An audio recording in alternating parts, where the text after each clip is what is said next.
I'm working on redesigning this 1930s home that's for sale in Miami because this home, like so many other projects that I've worked on, will either get purchased and torn down or go through a very extensive renovation and addition. I not only want to redesign it for today's needs and for today's buyer's needs, but also still give it a lot of character that a neighborhood like this deserves to have. Last week I went to the property. I was able to get in thanks to the listing agent and my agent and actually scan the whole property with my iMapper. Now the cool thing is, because I was actually able to scan it, I have accurate dimensions of an existing floor plan to work with.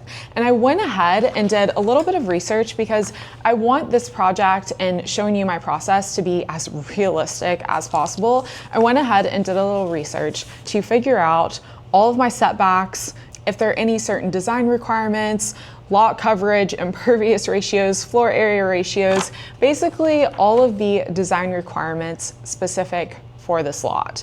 While I was doing my research, I don't have a survey for this home because this is not a client project and I'm definitely not paying for a survey for a project that I'm doing free work on. So I don't have the exact property dimensions, but what I did is I went into the Miami-Dade GIS system and I tried using their parcel map along with Google Earth to roughly figure out all of the dimensions. So with all that information, I was able to come up with my base. I have my setback lines, I have my overall property lines, and I have all of my basic requirements. Something that's so important before you ever start any schematic designs on a home at all is to understand what all of your constraints are. Because if this lot had a 50-foot setback, every concept that I've come up with so far would not work. And that's why it's really important to know all of that up front. And I actually thought when I went and walked around the home, there was clearly a structure that was built and then torn down. So in my head,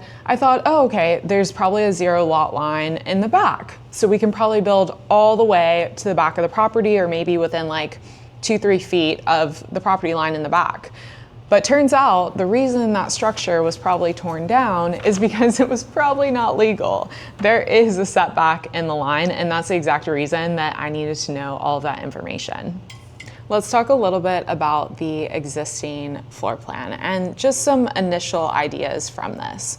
You walk into this living room, and honestly, out of every other space in the home, I think this is the one space that I really want to save the essence of, because this room has by far the most character, and it has this fireplace as a focal point, which I am completely obsessed with. I immediately thought to myself, we have to open up this wall. That way we get this connection through all of here. And that was just the immediate thought when I was walking through the home. We also have these weird step downs in the back that we're going to have to address in some way. This is where all of our utilities are, so I want to be really mindful to kind of keep those in the same place. The other things about this home, the primary right now, it's just not big enough, and that's something that I'm going to have to address. And also, I'm kind of thinking that I want to have the living room here because none of these spaces are actually conducive for a huge sectional that we would be seeing today, or just larger sofas to house a bigger family that we would see today.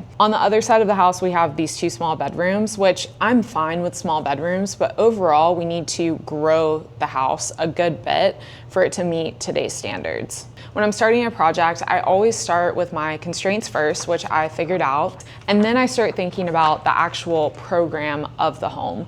What are all of the spaces that we need, and what do those spaces actually need to fit in them? Because we might say pantry, but a pantry to some people can mean a pantry like this, and a pantry for other people can mean a pantry like this, more of a scullery. So it's really important that I start developing a program for this house. And what I'm thinking for this home, I'm gonna walk through space by space just so you can kind of get an idea. The main thing that we definitely need to add is a foyer. Any of my clients, I work with a ton of developers doing spec homes, and developers obviously work with their realtors because their realtors know the market and what the market's looking for, and I get all of that information. And one thing that we have to have, people are tired of just walking into a living room. They want to walk into a foyer or some kind of area that has a drop zone and then walk into the living room. Right now in this home, we walk directly into the living room. and that's just not going to work, especially if this project were real and not hypothetical. Someone pouring $1 million into a home, they're going to want an entry, and they're going to want an entry table that they can put flowers on. That's just the world we live in today. So foyer is going to be a really important thing that I'm adding to this project. And then the next big thing is going to be a kitchen. Right now, the kitchen looks like this.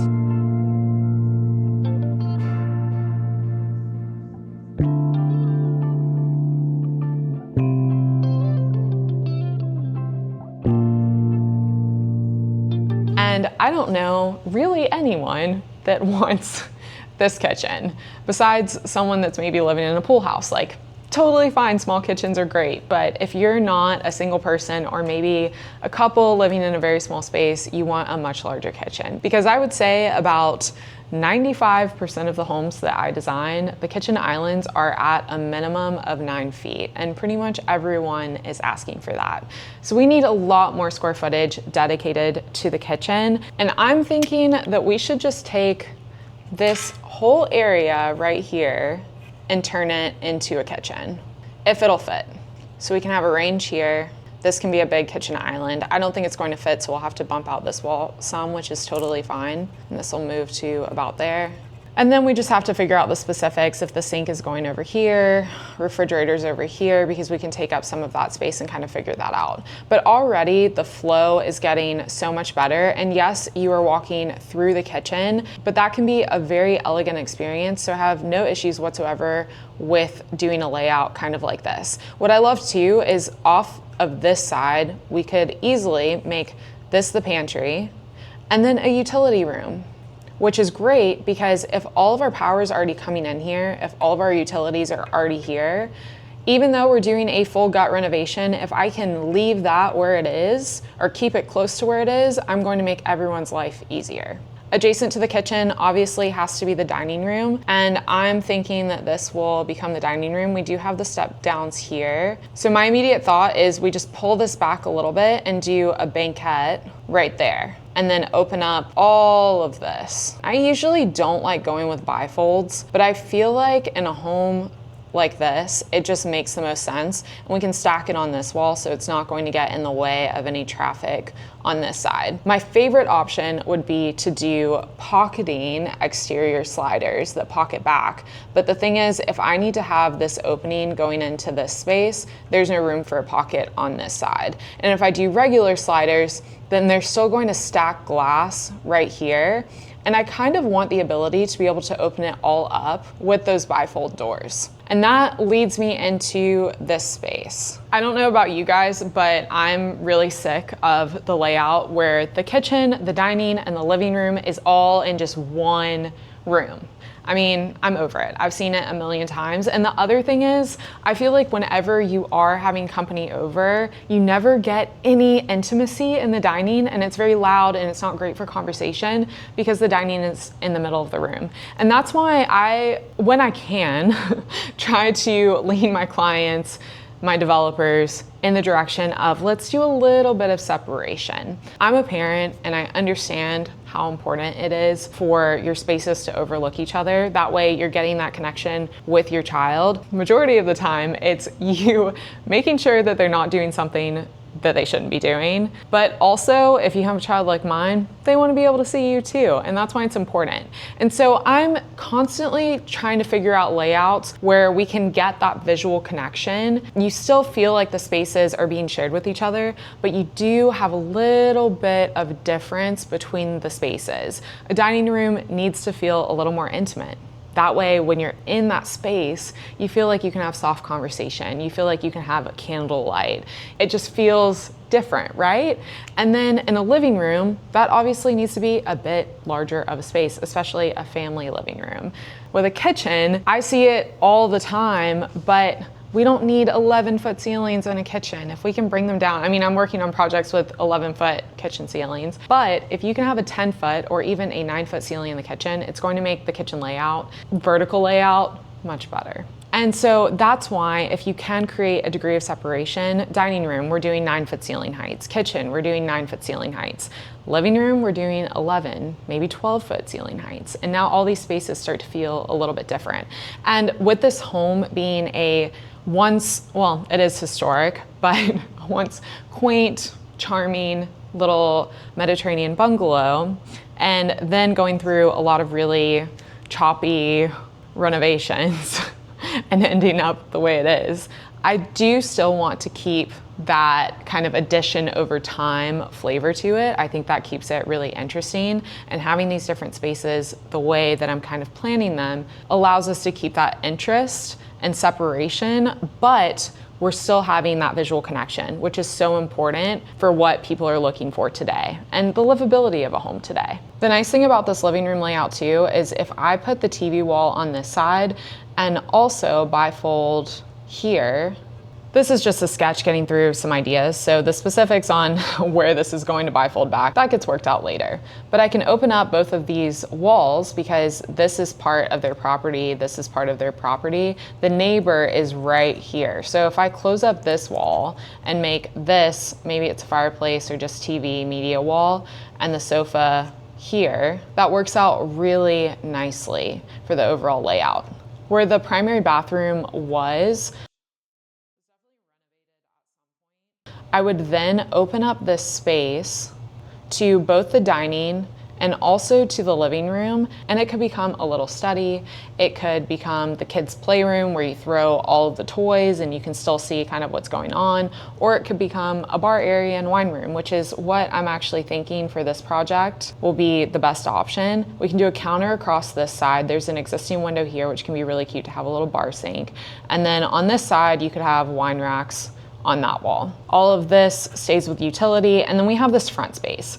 Right now, this home has a weird storage space. This used to be a garage. Those were the steps into the kitchen. Maybe it was a carport at some point. I bet it was. But the garage was enclosed. They left the garage door on the front and then gave it a flex space that then goes into this bath utility space. All of this, I'm thinking, will become pantry. And this front space, I would want to completely rework it. Keep, obviously, the foundation, but we're changing all the walls. Open up all of this to the formal living room that's in the front with that beautiful fireplace, because that's what stays clean and nice all the time in this area, and make this an office. One of my favorite rooms growing up was the sunroom at my great-grandmother's house. I spent a lot of time there when I was really little, and it was all glass.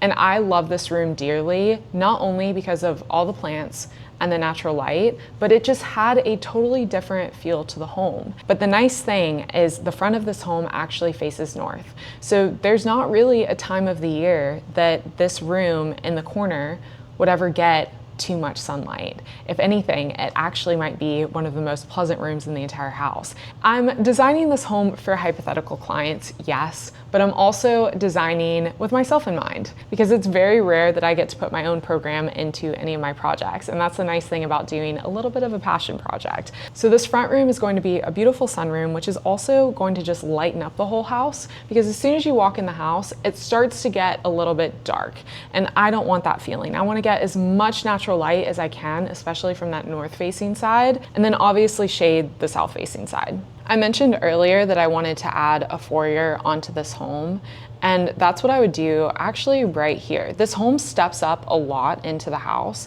and instead I would want to break the steps, and maybe the foyer is one step below, and maybe the foyer is one step below the actual living room, but I love this idea of slightly higher ceilings here. You step into the living room, it's very cozy, the formal living room. You see the beautiful historic fireplace, and then you walk into the kitchen, still cozy ceiling heights, and then walk down into the dining. And at that point, the whole home completely opens up because you're going to higher ceiling heights and you're having all of this glass and it's southern facing. You see the pool and you're starting to get this experience through the whole home. And that's what's so important to make the design actually interesting. This is all foyer. And then we can do French doors at the entry. Maybe the front door is different. It's a little bit more prominent. And then add a front porch onto it just like this, which is going to give us a really beautiful entry. And also porches just make for a more neighborhood feeling home because you actually want to sit out here. If you put a nice swing bed or some rockers and make it a place that you actually want to hang out. This side of the house, I'm really good with. Like, I feel really good about. This side of the house, I have a lot of questions on because my first immediate thought was, oh, we should turn this into, well, I'll move this wall forward, right, to the setback line. We gotta add on to this house and add a garage here, and then add, because we have all of this space over here, add another garage spot right there. And then maybe this becomes a mudroom. My issue with that is as soon as I have two garages right here and right at the front of the home, then this whole home, you get another piece of trace.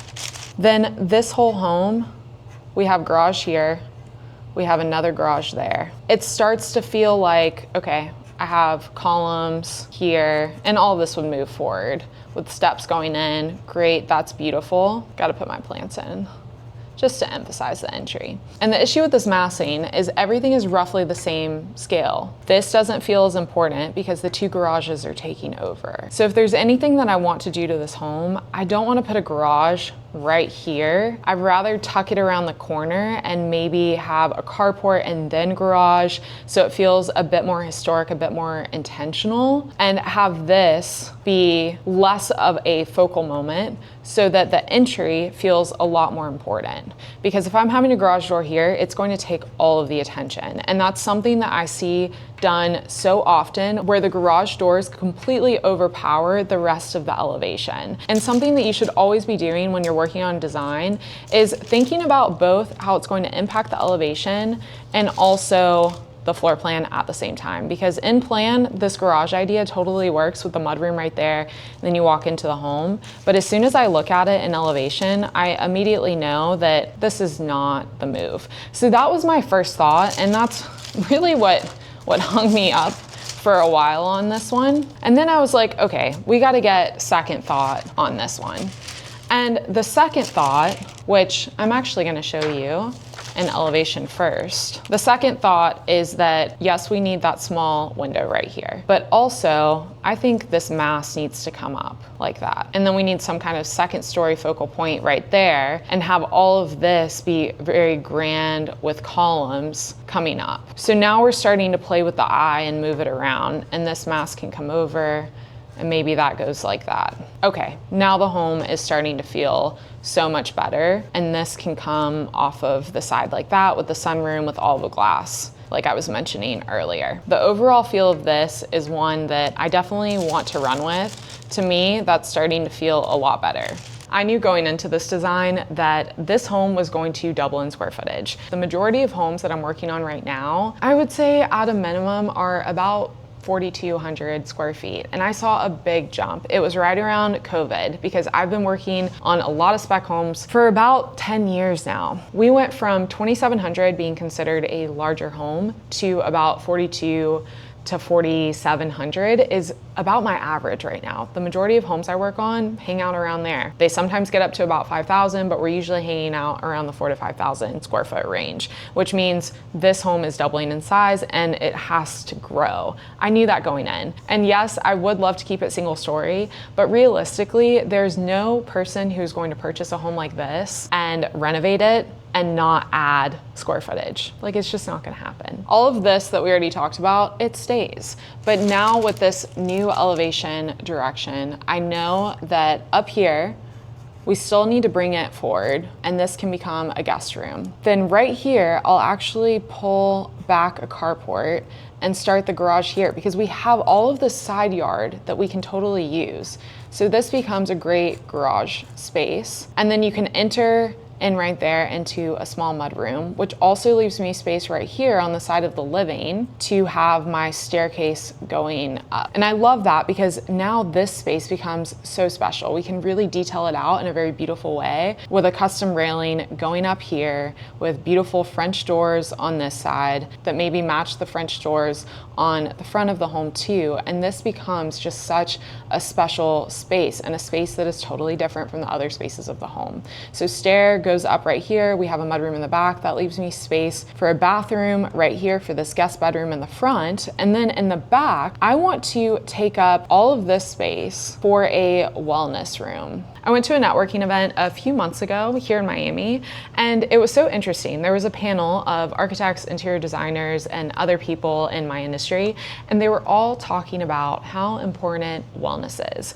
People are spending so much money on wellness spaces in their homes now, and that's why I wanted to incorporate it into this home, because some of the other projects I'm working on in Miami, they all want wellness spaces too. They all want a sauna, they all want a cold plunge, and they don't want a full gym, but they do want something where if they're working from home and want to take a lunch break and get a little cycle in or get a little pump in, they have the space for it. I would say the majority of projects I'm working on now do include that. And that leads me into this backyard. If I have the wellness space here, which follows the existing wall there, then on the back side of this garage, I actually want to build in an outdoor kitchen here, trellis off a big area, do a big dining table there. And once I get all of this scaled, we'll have enough space probably on this side to still tuck some storage, a pool bath, equipment space, all of that along the side of the house, which is also important. Maintain a good sized yard here. And what's more important is that it's not only a decent size, it's also a nice shape to actually use. Pool I can put right here, which leaves me space for lounge chairs up here. And then that's our property line in the back. So that overall layout I think works really well because all of our entertaining spaces are looking out over this space.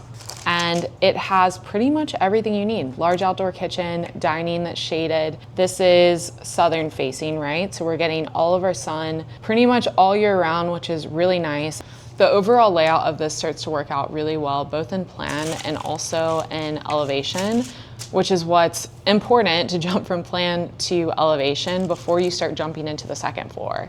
Now I know that this mass has to stack up and that it'll spread over this way, which means if we come up the stair here, then I know I have to bump out like that. I'll probably need the square footage over here, and then it'll go something like this in order to make this elevation work. Now, the beautiful thing about this is I just took you through in not that long of a time what actually took me about 8 hours and a lot of sketches. These are some of the sketches that got me to the thought that you just saw. We have elevations that don't work. We have floor plan ideas, and all of those I layer and layer on because the more iterations that you get through, the better ideas you start to get, which is why I think it's always best to get your base, work through things in Sketch like this, because you can work through ideas so quickly rather than if you're on a computer, you will get stuck and try to detail out an idea just to realize the idea probably wasn't that great. And that's why I sketch, and I would encourage you to sketch too if you're ever working on a design or any problem in general. When I got to a place that I actually was comfortable with, I decided to drop that concept into Rayon, which got me the actual drafted versions. And now we're gonna walk through those. It's one thing to sketch ideas like this, and it's a very different thing to actually see if they work. And that's the nice thing about going from original sketch to actual drafted idea. What's working?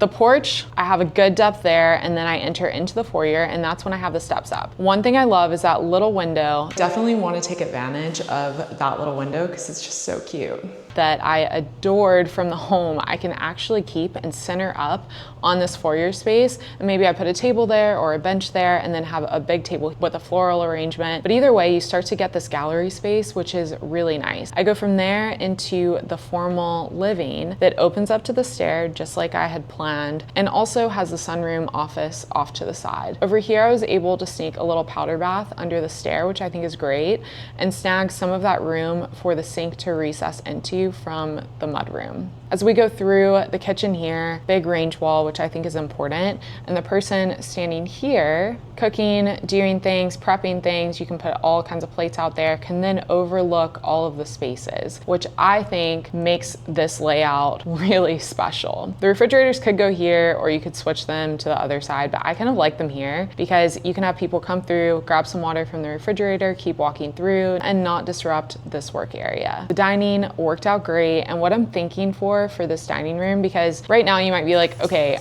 what are you doing? What does that even look like? So let me sketch it for you. I'm looking at this wall in that direction. And maybe we do arches, maybe we don't. I haven't quite decided yet. You have steps down on either side. And then this is a big banquette right there with a table and chairs. And then if you have a beautiful chandelier hanging down in the center, I think it makes that space something special too, because I want with this home for every space to feel special and feel intentional and feel like it has character. So that is for the dining room here. Let me flip it back around just because I like looking at plans in this direction. You can either go outside, you can open all of that up. You can go into the living room here. That's that little bar area with the wine rack. And then back into the kitchen. This is a great size pantry. This could be a scullery. We have more natural light coming in. You can go into the utility space, which is also the laundry room. This should not be all black. That's just counter space with the washer and dryer right there. Back over to this side of the house, we have the wellness tucked back, space for a really good sized sauna that fits multiple people. Maybe it's something like that, or actually switch it around like that. And then guest bedroom and guest bath. They get their own en-suite bath, which is a nice feature. You step down, you can go into the garage. I could put a door there too, but I just didn't want to double up doors. So let me know your opinion on this in the comments, if I should have a door going from the mudroom directly into the garage or if in the carport is fine. Bicycle parking, that pool bath, pool shower, which you walk around from this side. If I was going out of the wellness or out of the pool, outdoor, backyard space, I can walk around to the side, which gives some privacy. I want to do this really cool like screen wall kind of feature on the shower. You walk around to the side, you can go into the pool bath, and that's just an outdoor shower. Something that's often forgotten is just trash. Where does the trash go? And I want to make a really beautiful gate for the trash there. This is a carport. I could extend it a little further, but I actually prefer this volume stepping back. I think it brings more prominence to the front of the house and less to the garages and the parking. This needs to feel secondary. This does not need to feel like the main entry to the home. This does, and I don't want to compete with that. The backyard, I'm obsessed with. This is a good sized pool. I think I sized it at 20 feet by 14 feet. And then I also have a little spa over here, which I think will be a really beautiful moment to open this up, have some lighting at night, have palms here in these corners, and create this little oasis in between the palms with the spa and some beautiful uplighting at night, which I'm planning on designing every single one of these rooms, all of the exterior, and rendering everything. That way, by the end of the series, we can walk through it together and you can see exactly how to design this entire home if it were a real project. All right, now on to the second floor, which you start here, go up the stair, and then land at the top of the stair here. And I decided to make this a den instead of a bedroom because I love if you can come up the stair, have this all open, have natural light coming through this space, and go into a shared space. It just makes the home feel more welcoming and more open on this bedroom floor, which I think is really important. And also, as kids turn into teenagers, or if you have guests staying, they have a place to hang out that's not in the middle of the house, or to work that's not in the middle of the house, which I think is really nice to have in a home of now this size. Come up the stair, you have that den, then you walk into 2 bedrooms here, and I always add a little bit of extra privacy. So the doors are tucked back. You walk in and into this bedroom. It has a nice big walk-in closet and a bathroom on the side.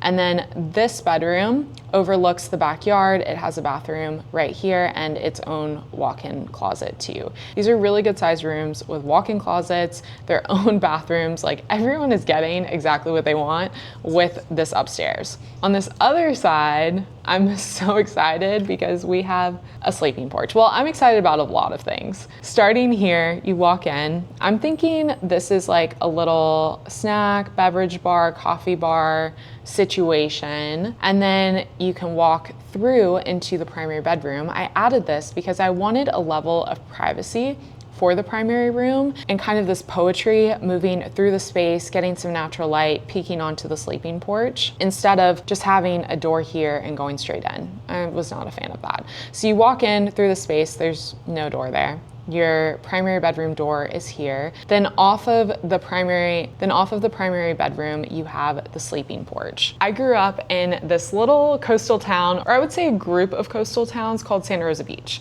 And most people would know it as 30A, which is a collection of Rosemary Beach, Alice Beach, Watercolor, Water Sound, Seaside, Grayton, all of these very picturesque and beautiful coastal towns. And one thing that was so special about my childhood is we had sleeping porches and we would sleep on the porch. And it was so cool because when the weather was really nice, you could actually go out on the porch and they almost always had swinging beds and a bunch of kids would actually just sleep out there. This is something that people did in the South a very long time ago. Before AC existed, you would always have a sleeping porch because you would take your mattress and go sleep on the porch. It was too hot to be inside because you didn't have AC. And the thing is, we've been so removed from this idea of being outside. The majority of people are spending all day long inside, all night long inside, that I thought with this home, if I need something on that front elevation to add interest, right?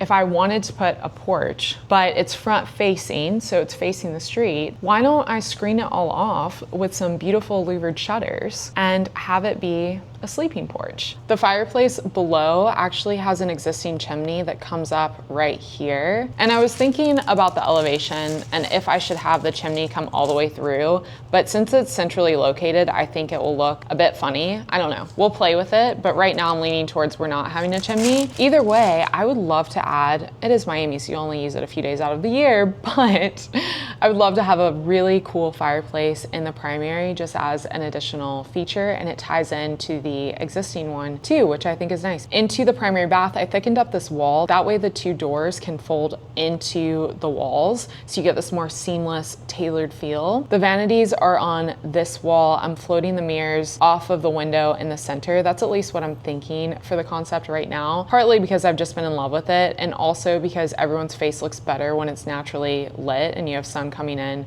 from that direction in the morning. So who doesn't love looking good in the morning? And on either side, I have taller linen cabinets. That way you can actually store all your products, because something that's forgotten all the time is storage in big bathrooms. On the back, I added a sunning terrace that's overlooking the pool that's right here. And this is south facing. So this is actually going to get a lot of sun. I'll probably put some type of pergola or feature over here so you can hang out here. This primary has the best of both worlds. We have shaded north facing, and then we also have sunny south facing. I'm thinking for this primary bath, we'll have French doors right here too, not just a window, and then a freestanding tub here and a large shower right here. Then you walk into this more private backspace with a water closet that has a window, because I love getting some natural ventilation into the water closet if it's possible. And then on the back, we have the two different closets. You could put a vanity there or not have a vanity space there. It doesn't really matter either way, but these are really good sized closets. So overall, I think both the ground and the second floor plans are working out really well. And it's important that I went ahead and sketched the elevation. That way, when I'm handing it all over to my draftsman, she actually knows the direction I want to head in, and the direction I want to head in actually kind of works. So what I'm doing now is I work with a draftsman that I've been working with for a lot of years, and that's how I run my business. I'm going to send all of this over to her, and then she's going to start working on the 3D model of my concept. I don't like to actually work in a BIM software if I can help it, just because I'm not super efficient with it. I'm great with my early concepts and figuring all of that out in Sketch and also in basic drafting. I turn it over to her, she works on the actual BIM model, and then I'll bring that back to you guys and show you how I'm going to start detailing out all of the exterior elevations. Usually when I get the first iteration back of a concept, when I've sent over some floor plans and just like a basic elevation, and I'm also going to do just a basic roof plan, because that's super important too. I usually get back something that I'm like, doesn't look that great. And that's because she's not in my head. She doesn't know exactly what I was thinking, and also what I was thinking might not work as soon as we start to get in 3D. All great designs take a lot of iteration, and you're going to see that throughout this process, just layering and iterating over and over and over. And I've found that the more I iterate, the better the design actually gets. In the next video in this series, we're going to be jumping into mood boarding, what I'm kind of thinking for the exterior, and starting to work on the actual exterior of this home. Because we got the floor plans down, but that doesn't mean that they aren't going to change, they aren't going to tweak. They might end up tweaking a lot, we will see. But let me know your thoughts in the comments. If you have any questions, I would love to know. I would love to answer them on the next video in this series.